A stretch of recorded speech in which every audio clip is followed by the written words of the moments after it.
بسم الله الرحمن الرحيم.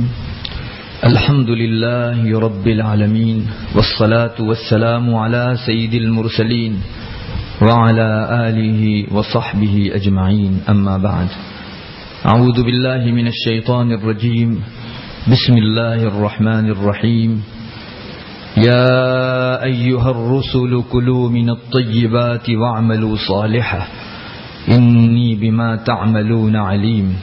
صدق اللہ مولانا العظیم. میرے قابل عزت و احترام بھائیو، دوستو، بزرگوں، میں آج آپ حضرات کو ایک اہم مضمون کی طرف متوجہ کرنا چاہتا ہوں. وہ یہ کہ ہم لوگ اس دنیا میں آئے ہیں عبادت کے لیے. سب جانتے ہیں قرآن کریم میں اللہ تعالیٰ نے مستقل ایک آیت انسانوں کو کیوں بھیجا گیا ہے اس کے لیے اتاری. ہماری زندگی کا مقصد ہے ہمارے رب کی عبادت، لیکن عبادت سے دو چیزیں لگی ہیں. ایک چیز تو ہے عبادت کرنا، اور دوسری چیز ہے عبادت کو باقی رکھنا. ہم لوگ پہلی چیز کی طرف تو خوب توجہ کرتے ہیں. ماشاءاللہ اللہ تعالیٰ توفیق دیتے ہیں تو لوگ عبادت کرتے ہیں، نماز کے لیے حاضر ہوتے ہیں، فرائض پڑھتے ہیں، نوافل پڑھتے ہیں، اور فرض و نفل ہر قسم کے روزے رکھتے ہیں، صدقہ دیتے ہیں، فرض زکوٰۃ بھی اور نفل صدقہ بھی. حج کے لیے جاتے ہیں، حج فرض بھی اور حج کتنی مرتبہ بہت سے لوگوں کو حج نفل کی بھی توفیق ہوتی ہے. بہت اچھی چیز ہے. انسان سمجھو اپنی زندگی کے مقصد میں آگے بڑھ رہا ہے. مگر ہم لوگ ان عبادتوں کو سنبھالنے کی بھی کوشش کریں. عبادت کا حاصل ہو جانا کافی نہیں ہے، اس عبادت کو بچانا بہت ضروری ہے. ایک آدمی نل کے پاس کھڑا ہے، اس کو چلو میں پانی بھرنا ہے، تو وہ چلو کو اس طرح سے ملائے گا اور پانی بھرے گا. اگر کوئی آدمی ایسے چلو رکھے الگ تو پانی تو بہہ جاوے گا، ہاتھ میں کچھ بھی نہیں آوے گا اس کے. آپ کو اگر پانی جمع کرنا ہے تو برتن رکھنا پڑے گا. چھلنی میں اگر آپ پانی جمع کریں گے تو چھلنی میں کچھ بھی باقی نہیں رہے گا. ویسے ہم لوگ عبادت کریں، اس سے زیادہ ان عبادتوں کے ثواب کو بچانے کا اہتمام کریں. آپ کو معلوم ہونا چاہیے شریعت میں بعض گناہ ایسے بتائے گئے ہیں جن کی وجہ سے عبادت بے اثر ہو جاتی ہے. عبادت کے نتیجے میں ملنے والی نیکیاں جل کے بھسم ہو جاتی ہیں. ایک نیکی انسان کے پاس باقی نہیں رہتی. بہت سی ایسی چیزیں بتائی گئی ہیں. خود رسول اکرم صلی اللہ علیہ وسلم کے ارشادات میں ہم کو یہ بات ملتی ہے. جیسے آپ نے سنی ہوگی، حدیث بہت مشہور ہے، حسد نیکیوں کو ایسے کھا جاتی ہے جیسے آگ لکڑی کو کھا جاتی ہے. کوئی سوکھی لکڑی ہو، اس پر آپ جو ہے کیروسین چھڑک کر ایک میچس لگا دیں، تھوڑی دیر بعد راکھ ملے گی آپ کو. اگر کوئی آدمی کسی سے حسد کرتا ہے تو حسد کرنا اس کی ساری عبادتوں کو کھا کر ایسے ختم کر دیتا ہے جیسے کہ آگ لکڑی کو کھا کر ختم کر دیتی. بعض روایتوں میں یہ بھی آتا ہے کہ مسجد میں دنیاوی بات چیت کرنا یہ بھی نیکیوں کو کھا کر ایسے ختم کر دیتا ہے جیسے آگ لکڑی کو کھا جاتی. بہت سے ایسے گناہ ہیں. ابن ماجہ شریف کے اندر ہے، جو آدمی رسول اللہ صلی اللہ علیہ وسلم کی سنت کے خلاف بدعت کا ارتکاب کرتا ہے تو بدعت کا ارتکاب کرنے والے کا نہ فرض قبول، نہ نفل قبول، اور نہ حج قبول، نہ عمرہ قبول، نہ اللہ کے راستے میں اس کا لڑنے جانا قبول، کچھ بھی قبول نہیں.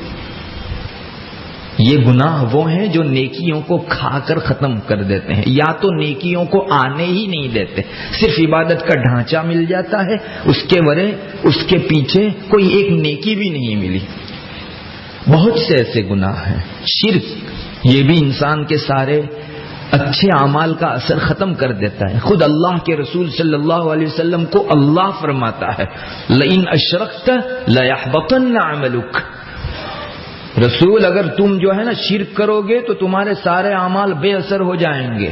حالانکہ اللہ کے رسول تو شرک تو مٹانے کے لیے آئے تھے، لیکن امت کے ایک ایک آدمی کو یہ پہنچانا تھا تو اللہ کے رسول کو خطاب کر کے کہا گیا کہ تم بھی شرک میں اگر مبتلا ہوئے پچھلی ساری نیکیاں ختم ہو جاوے گی. اس کو عربی کے اندر حبط عمل کہا جاتا ہے، عمل کا بے اثر ہو جانا. انہی گناہوں میں سے جو نیکیوں کو کھا کر ختم کر دیتے ہیں اور نیکیوں کا اثر انسان کو پانے نہیں دیتے، ایک گناہ ہے رزق حرام. حرام روزی اگر پیٹ میں گئی تو آپ کی عبادت 0 اور 0 ہو گئی. ہم لوگ کب اس کی طرف توجہ دیتے ہیں؟ ماشاءاللہ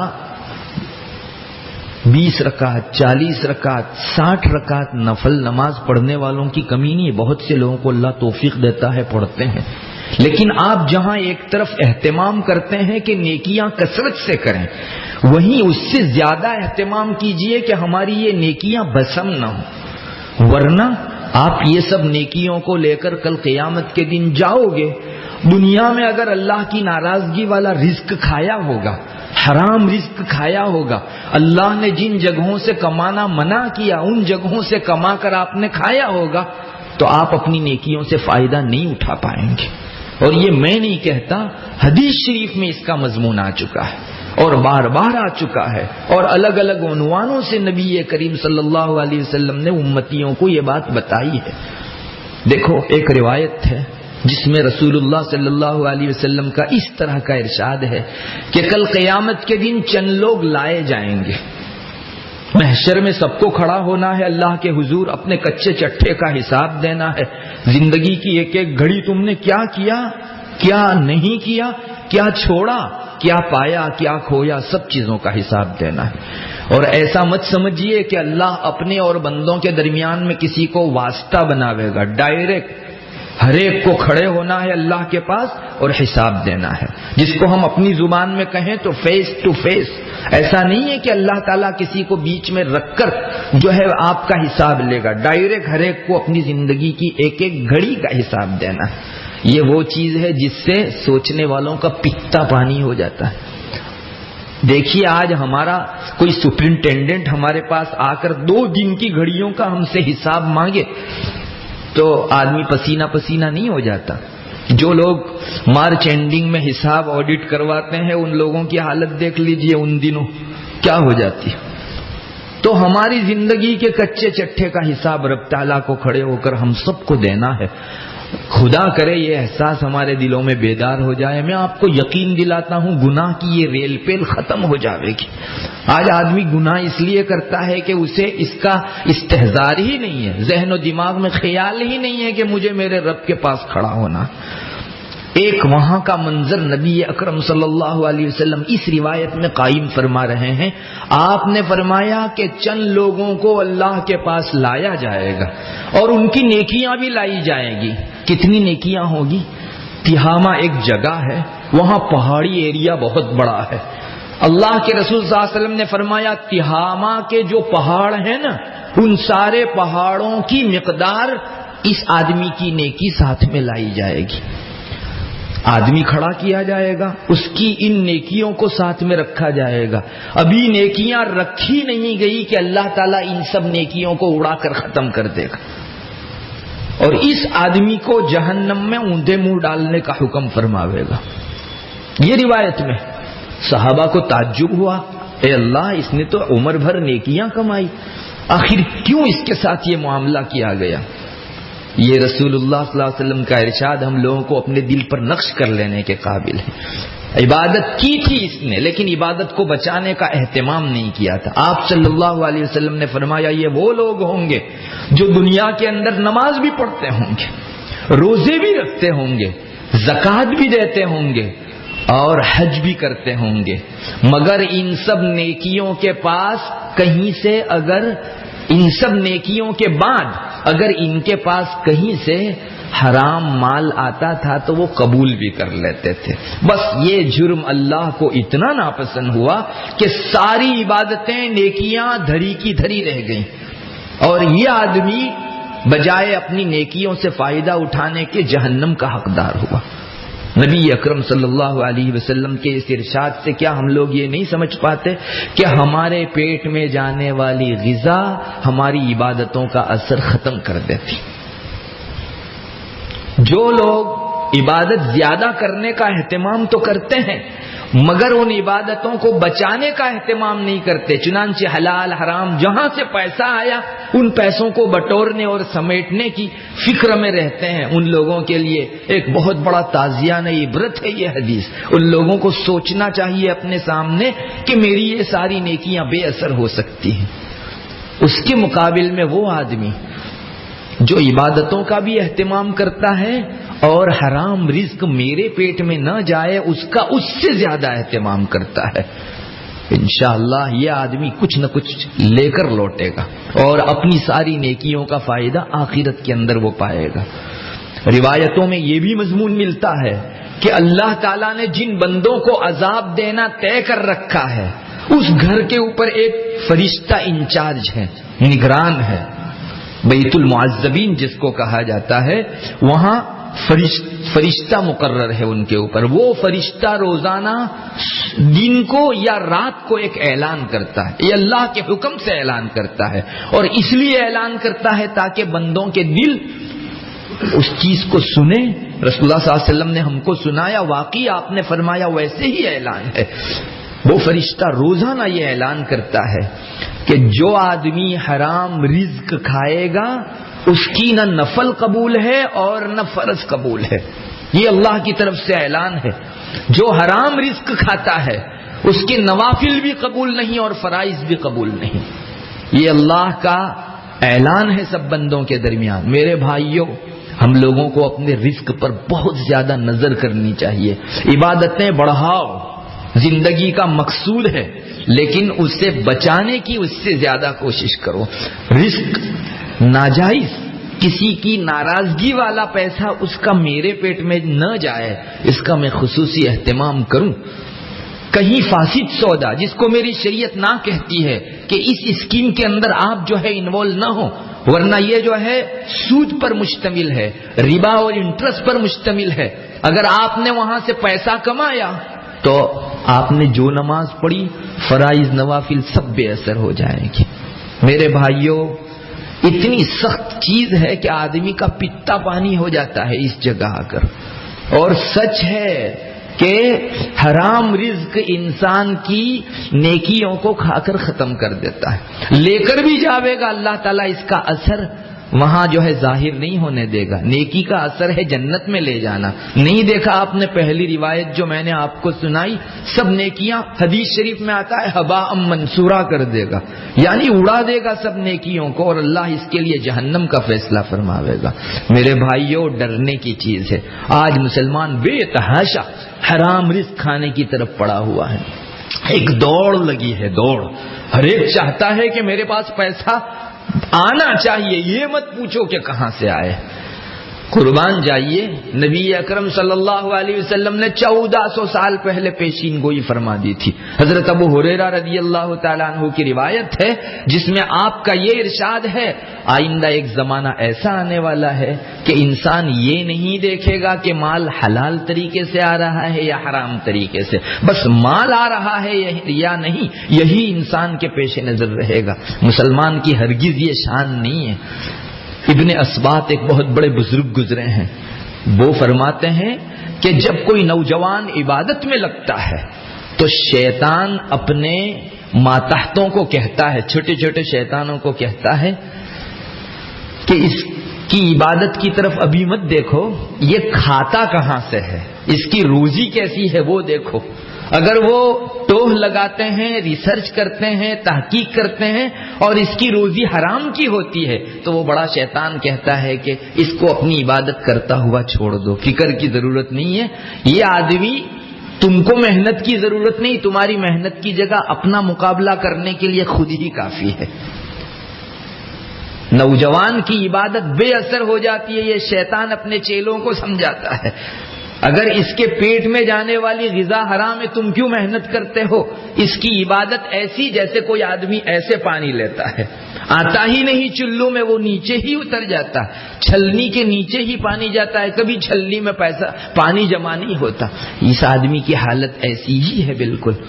اور ہم لوگ سمجھتے ہیں کہ ایسے بہت سے پیسے ہوں گے تو ہم لوگ صدقہ کریں گے، دان کریں گے اور حج کریں گے، اور اس کے ذریعے سے اپنے اہل خانہ کا خرچہ پورا کریں گے. ایسی عبادتیں جو حرام پیسوں سے کی گئی یہ مذاق ہے شریعت سے. سفیان ثوری تو فرماتے ہیں کہ اگر کوئی آدمی حرام کمائے ہوئے مال کا صدقہ کرتا ہے تو وہ ایسا ہے جیسے پیشاب سے اپنا کپڑا صاف کرتا ہے. ارے پیشاب سے تو کپڑا ناپاک ہوتا ہے. آپ پاکی حاصل کرنے کے لیے پانی کا سہارا لینے کے بجائے پیشاب کا سہارا, یہ مذاق ہے طہارت کے ساتھ. ویسے ہی کسی آدمی کے پاس آئی ہوئی روزی حرام ہے. بہت سے لوگ ایسے بھی اس وقت دکھتے ہیں کہ جن کا پیسہ حرام طریقے سے آ رہا ہے, کلبوں کے واسطے سے آ رہا ہے, میخانوں اور شراب خانوں کے راستے سے آ رہا ہے. وہ انوالو کرتے ہیں, وہاں اپنا پیسہ جو ہے انویسٹ کرتے ہیں. آج تو سب چیزوں کے شیئرز لگے ہوئے ہیں, شراب کی کمپنیوں کے بھی شیئرز ہیں. انٹرسٹ بہت سے فکس ڈپوزٹ میں رکھ کر وہاں سے آنے والا پیسہ صدقہ کرتے ہیں. اور مسلمانوں کو کیا ہو گیا, بہت سے تو یہ کہتے ہیں کہ ہمارا یہ پیسہ گھر میں پڑا رہے, اس سے بہتر یہ ہے کہ ہم لوگ جو ہے اس کو فکس ڈپوزٹ میں رکھ دیں اور ہر سال جو ہے اس کے اوپر کچھ نہ کچھ ہم کو جو ملے گا اس سے چند لوگوں کے گھر بنا دیں گے, بے بیاہیوں کی شادی کر دیں گے. یہ شیطان کا خیال ہے, وسوسہ ہے, ہتھ کنڈا ہے. تم تو جو ہے اللہ کی ناراضگی کے راستے سے اللہ کی رضا پانے جا رہے ہو. ایسا کبھی نہیں ہو سکتا. آپ چلو جہنم کے راستے پر اور جنت کو پہنچو, کیسے ہو سکتا ہے؟ آپ اگر اس طرف کو مڑو گے تو ہائی وے پہنچو گے. اگر کوئی اس طرف اپنی گاڑی کا رخ کرے اور سورت پہنچنے کی امید رکھے, اب سے بیجا ہے. اس لیے لوگوں کو یہ خیال چھوڑ دینا چاہیے کہ ہم جو ہے صدقہ کریں گے. روایتوں میں یہ بھی آتا ہے آدمی حرام مال کما کر جب حج میں جاتا ہے تو آپ کو معلوم ہے حج میں احرام میں آنے کے لیے لبیک اللہم لبیک یہ بولنا پڑتا ہے. ان کلمے کو بولتے ہی, چادر کا نام احرام نہیں ہے. ہم لوگوں کے یہاں چادر کو احرام کہتے ہیں. احرام میں آنا ایک پابندی قائم کرنا, جیسے ہم نماز میں اللہ اکبر کہتے ہیں یعنی جس کو تکبیر تحریمہ کہا جاتا ہے, ایسی تکبیر تحریمہ احرام باندھنے سے پہلے یا احرام باندھ کر ہم لوگ جو لبیک اللہم لبیک جو بولتے ہیں. کوئی بندہ, روایت میں آتا ہے, کوئی بندہ حرام مال سے اگر حج کرتا ہے اور وہ کہتا ہے لبیک اللہم لبیک, لبیک کا مطلب ہوتا ہے اللہ میں حاضر ہوں, میں حاضر ہوں, تو اللہ کی طرف سے جواب آتا ہے لا لبیک ولا سعدیک والحج مردود علیک. تمہاری لبیک قبول نہیں اور تمہارے لیے سعادت بھی نہیں, خوشبختی بھی نہیں, تمہارا حج تمہارے منہ پر. اللہ اکبر. کوئی انسان اپنے رب کے پاس جائے جس در سے کوئی ٹھکرایا نہیں جاتا, لیکن اگر اب ہمارا رب ہم کو ٹھکرا رہا ہے تو وہ جرم کتنا بڑا ہوگا. اور وہ کون سا جرم ہے؟ آدمی نے حرام طریقے سے مال کمایا اور اس مال کے ذریعے سے حج کرنے جا رہا ہے. روایتوں میں یہ بھی آتا ہے رسول اللہ صلی اللہ علیہ وسلم کا اس طرح کا ارشاد, اللہ تعالیٰ بغیر پاکی کے نماز قبول نہیں فرماتے. کوئی آدمی بے وضو نماز پڑھے تو ہوگی نماز اس کی, بغیر پاکی کے اللہ نماز قبول نہیں فرماتے اور حرام مال سے صدقہ قبول نہیں فرماتے. ولا صدقۃ من غلول, اگر کہیں سے آپ نے رفاہی مال میں سے, سب کا مال تھا وہاں سے چوری کر کے آپ نے وہ مال لیا, ارے چندے کا مال ہوتا ہے, رفاہی مال ہوتا ہے, وہاں سے پیسہ لے لینا, چوری کرنا, اس کو کہا جاتا ہے غلول عربی کے اندر. جیسے غنیمت کا مال سب کا ہوتا ہے, وہاں سے کوئی چرا لے. ایسا آدمی جو حرام مال سے صدقہ کرے, اللہ تعالیٰ اس مال کا صدقہ قبول نہیں فرماتے. میرے بھائیو, جانا جا سکتا ہے کہ انسان کی عبادت کتنا درجہ متاثر ہوتی ہے. نہ صدقہ قبول ہوا اور نہ ہی اس کا حج قبول ہوا. نماز کی حالت دیکھ لیجئے. حضرت عبداللہ ابن عمر رضی اللہ تعالیٰ عنہما کی روایت ہے, وہ فرماتے ہیں کہ ایک آدمی بازار جا کر کپڑا خریدتا ہے 10 درہم کا, 10 درہم کا کپڑا خریدتا ہے, اس میں 9 درہم تو حلال کے ہیں, پسینے کی کمائی ہے اس کی, مگر 1 درہم حرام کا ہے. تو یہ آدمی کپڑا خرید کر جتنے دنوں یہ کپڑا پہنے گا اتنے دنوں اس کی نماز اللہ قبول نہیں فرماوے گا. یہ رسول اللہ صلی اللہ علیہ وسلم کی روایت, آپ صلی اللہ علیہ وسلم کی حدیث حضرت ابن عمر فرما رہے ہیں. حضرت ابن عمر نے شروع میں یہ بات فرمائی, پھر اپنے کانوں میں انگلیاں داخل کی اور فرمایا کہ میرے کان بہرے ہو جائیں اگر میں نے یہ ارشاد رسول اللہ صلی اللہ علیہ وسلم سے نہ سن رکھا ہو تو۔ معلوم ہوا کہ اللہ کے رسول صلی اللہ علیہ وسلم فرماتے ہیں کہ 10 درہم کا کپڑا خریدا، 9 درہم تو حلال کے ہیں، 1 درہم حرام کا ہو، تو جب تک یہ آدمی ایسے کپڑے کو پہن کر نماز پڑھے گا اللہ تعالیٰ کے یہاں اس کی نماز قبول نہیں ہوگی۔ میرے بھائیوں، بڑے مشکل مراحل ہیں آج کل دنیا کے اندر، حرام رزق کی ریل پیل ہے، نو ڈاؤٹ، کوئی منع نہیں کرتا، مگر کیا اس کی وجہ سے سود حلال ہو جائے گا اور یہ کہہ دیں گے کہ حرام روزی کھانے کی اجازت ہو گئی؟ ارے وہ تو تا قیامت حرام ہوگی، کون اس کو حلال کہہ سکتا ہے؟ پوری دنیا کے مفتیان مل کر بھی قرآن میں اللہ تعالیٰ نے جسے حرام کر دیا ہے اس سود کو اور انٹرسٹ کو حلال نہیں کر سکتے۔ کیسے ہم لوگ جو ہے بے تحاشا انٹرسٹ پر اپنی روزی چلا رہے ہیں، خود بھی کھاتے ہیں، اپنے اہل خانہ کو بھی کھلاتے ہیں۔ پہلے تو یہ ہوتا تھا کہ آدمی کسی سودے کے اندر انویسٹ کرنا چاہتا تھا تو پوچھتا تھا اپنی شریعت سے کہ میرے لیے یہ حلال ہے یا نہیں۔ آج کوئی پوچھتا نہیں۔ آج تو ماحول یہ ہو گیا ہے کہ گوگل پر سرچ کیا، اپنے ہاں کا فتویٰ کہیں سے بھی حاصل ہوا اور آدمی بے تحاشا لگ جاتا ہے۔ یہ بچکانا ہے۔ انگارے کے اوپر کسی نے ٹاٹ ڈال دی ہو اور آدمی کہے کہ تو ٹاٹ ہے، اس پر میں تو ہاتھ رکھ رہا ہوں، کوئی رکھے گا اس پر؟ اسے معلوم ہے نیچے انگارا ہے، لیکن ہم لوگ بڑے ہو کر بچکانا کرتے ہیں۔ معلوم ہے کہ حرام ہے لیکن کسی جگہ سے ہم کو ہاں کا فتویٰ مل گیا۔ گوگل پر سب قسم کے فتوے ہیں۔ گوگل یہ مفتی ہے کیا؟ کیوں ہم لوگ وہاں فتوے پوچھتے ہیں؟ آپ کی خاص سچویشن کو دیکھ کر کوئی مفتی آپ کو فتویٰ دے گا، وہ آپ کی حالت کو کیا جانے، فوراً جو ہے وہاں سے فتویٰ حاصل کر لیتے ہیں اور جو ہے جواز کی طرف آگے بڑھ جاتے ہیں۔ یہ آدمی اپنے ضمیر کو جو ہے ایمان سے خالی کرنے کی کوشش کر رہا ہے، آنکھ سے کھیلنے والا آدمی ہے۔ میرے بھائیوں، کسی کے کہنے سے مال حلال نہیں ہو جاتا، اپنی شریعت سے پوچھئے، اگر وہ حلال کہے تو اس سودے میں جو ہے آپ انویسٹ کیجئے، ورنہ آپ انویسٹ مت کیجئے۔ اس کے بجائے کچھ کم نفع والے کسی اور شعبے میں آپ جائیں گے، آپ کا پیٹ ٹھنڈا ہوگا، آپ کے اہل خانہ کا دل ٹھنڈا ہوگا۔ بہرحال اس کی کوشش کیجئے، کسی کا مال اس کی رضامندی کے بغیر ہرگز نہ لیجئے، جان بوجھ کر بھی نہیں اور انجان کر بھی نہیں۔ ایک بزرگ وفات پا گئے، ان کو کسی نے خواب میں دیکھا، پوچھا کیا گزری؟ وہ نیکوکاروں میں سے تھے، صالحین میں سے تھے۔ انہوں نے خواب میں بتایا اللہ نے میرے ساتھ بہت اچھا معاملہ کیا، مگر ایک گناہ کے سبب جنت میں جانے سے رکا ہوا ہوں۔ اور وہ گناہ کون سا؟ اس بزرگ نے خواب میں بتایا، ایک آدمی کی پن، سوئی میں نے واپرنے کے لیے، عاریت کے طور پر استعمال کے لیے لی تھی، وہ دینا رہ گئی اور میری وفات ہو گئی۔ اس ایک سوئی کی وجہ سے میں جنت میں نہیں جا پا رہا ہوں۔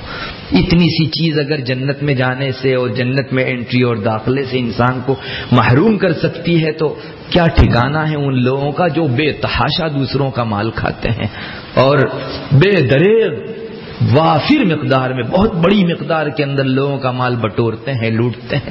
اللہ تبارک و تعالی ہماری نگاہیں کھول دیں اور ان ارشادات کے آئینے میں کم سے کم ہم جس چیز کی طرف آگے بڑھ رہے ہیں وہ چیز ہمیں نظر آنے لگے۔ اللہ تبارک و تعالی ہمیں عبادت کے کرنے اور ان عبادتوں کے نتیجے میں حاصل شدہ نیکیوں کو بچانے کی توفیق مرحمت فرماوے۔ وآخر دعوانا ان الحمد للہ رب العالمین۔